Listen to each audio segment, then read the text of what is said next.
ज्याप्रमाणे आपल्याला प्राणवायूची गरज असते तसंच उद्योगांना जिवंत ठेवण्यासाठी देखील LPG, LNG आणि तत्सम गॅसची गरज असते। मात्र युद्धामुळे या सगळ्या गॅसचा पुरवठा विस्कळीत झाला आणि त्यामुळे राज्यभरातल्या हजारो कंपन्यांना त्यांचे उद्योग ठप्प ठेवावे लागले। सगळ्यांचा एकच प्रश्न आहे, गॅस कधी मिळणार?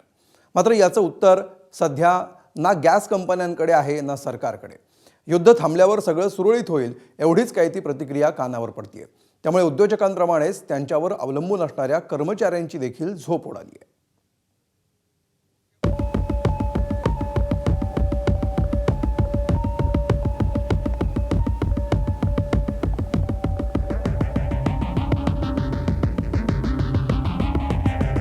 छत्रपती संभाजीनगर असो किंवा नाशिक, कोल्हापूर असो किंवा पिंपरी चिंचवड, अमेरिका इराण युद्धाच्या झळा महाराष्ट्रातल्या या उद्योग नगरींना बसतायत। LNG म्हणजेच लिक्विफाईड नॅचरल गॅस हा अनेक उद्योगांचा प्राणवायू। मात्र त्याचाच पुरवठा विस्कळीत झाल्यानं या उद्योगांचा श्वास कोंडू लागलाय। गॅस अभावी ठप्प पडत चाललेल्या संभाजीनगरातल्या कंपन्यांचा आकडा हा दिवसागणिक नव्हे तर तासागणिक वाढतोय।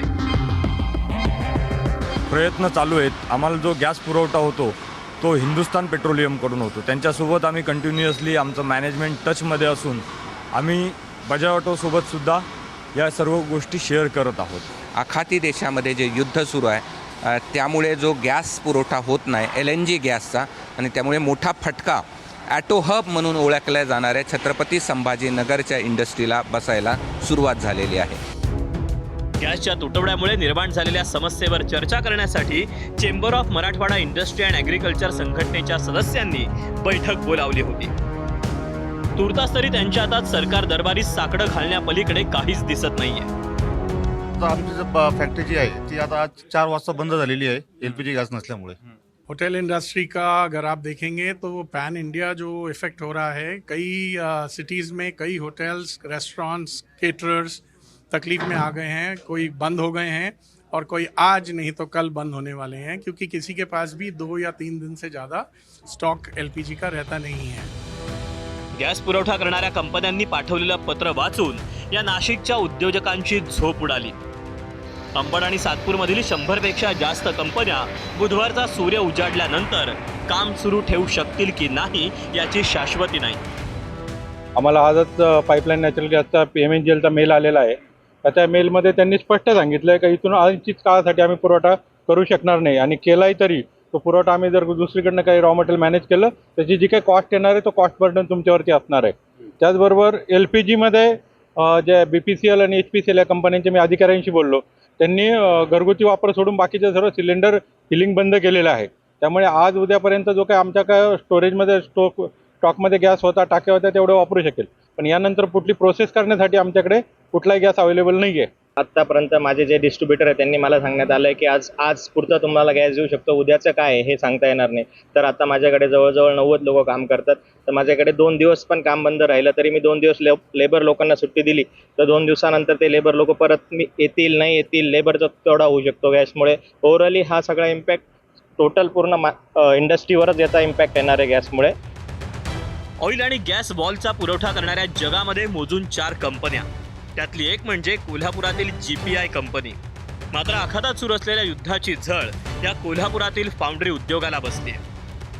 जे रॉ मटेरियल, जे पेट्रोलियम रिलेटेड रॉ मटेरियल आहे त्याचं शॉर्टेज आहे, त्यांनी संबंध दर भडकलेले आहेत। तो जे भडकलेल्याचा परिणाम आहे तो मोस्टली ट्रॅक्टर इंडस्ट्री, फाउंड्रीचा सप्लाय कोल्हापूरहून बराचसा ट्रॅक्टर आणि ऑटोमोबाईल रिलेटेड आहे, त्याच्यावर सगळ्यावर परिणाम होणार आहे।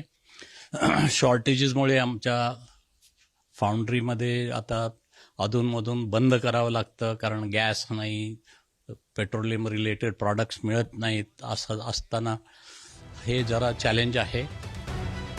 अमेरिका इराण युद्ध सुरू झाल्यापासून केंद्र सरकारनं साखर कारखान्यांना दिलेला निर्यात कोटा जवळपास ठप्प आहे। परिणामी स्थानिक बाजारात साखरेची आवक वाढली आणि दर घसरले।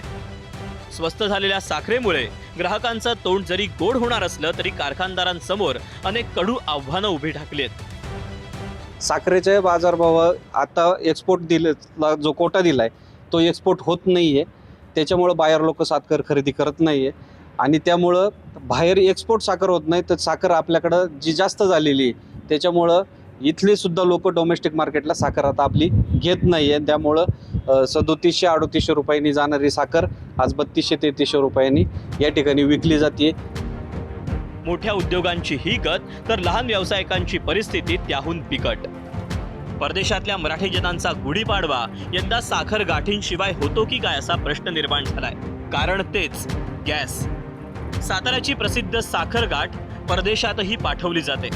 मात्र यंदा गॅस टंचाईमुळे साखर गाठींची परदेशवारी रखडणार असल्याचं मिठाई उत्पादकांचं म्हणणं आहे. आम्ही ह्या वेळेला जे आपल्या गाठ्याच्या बाहेरच्या देशामध्ये जात होत्या त्या पूर्णपणे बंद केलेल्या आहेत आणि जेवढा जास्तीत जास्त प्रयत्न करून इथंच तयार करून इथंच विक्री होते त्याची. आणि त्याकरता जे कारागीर जे आलेले आहेत ते लेडीज आहेत की जे शेतातली कामं थांबवून आमच्याकडे आले, तर त्यांच्या पण कामाचा त्यामुळं भरपूर घोटाळा झालेला आहे. आणि जर का आता आम्हाला गॅस मिळालाच नाही तर आता 3 दिवसामध्ये आमचं टोटल काम बंद सुद्धा पडेल. एकूणच गॅस तुटवड्यामुळे उद्योजकांवर निर्माण झालेल्या संकटासाठी विरोधकांनी सरकारच्या परराष्ट्र धोरणावर बोट ठेवलं. निष्कर्ष काय तर चुकीचं परराष्ट्र धोरण. केंद्रीय मंत्री 1-2 महिन्यापूर्वी सांगतात आमच्याकडे 74% साठा आहे, परत 15 दिवसानं गोलपोस्ट बदलतात, म्हणतात आमच्याकडे 24% साठा त्या ठिकाणी. आणि आता ऑइल कंपन्यांना प्रोडक्शन वाढवायला सांगितले, परंतु ज्या ऑइल कंपन्यांच्याकडे या ठिकाणी कच्चा माल नाही आहे ते प्रोडक्शन कसे वाढवणार. आणि मला वाटते this is utter failure of governance. अब जो हालात बन रहे हैं, चाहे पुणे के इलेक्ट्रिक क्रेमेटोरियम्स हो, चाहे बेंगलुरु के होटल्स हो, चाहे मुंबई में किल्लत आ रही हो, चाहे वो बहुत सारी फैक्ट्रीज हो जिन्होंने प्रोडक्शन कम कर दिया है क्योंकि गैस की किल्लत हो रही है, डोमेस्टिक गैस सिलेंडर्स के लिए दिक्कत हो रही है, तो ये सारी चीज़ें दिखाता है कि जो ये सरकार चल रही है वो भगवान भरोसे चल रही है, सिर्फ इवेंट मैनेजमेंट पर चल रही है, सिर्फ बड़ी बड़ी बातें और बड़ी बड़ी झूठ बोलकर परोसे जाकर काम हो रहा है. और जब दिक्कत आई है, दिक्कत का सामना करना पड़ रहा है. India is looking अनप्रिपेयर्ड.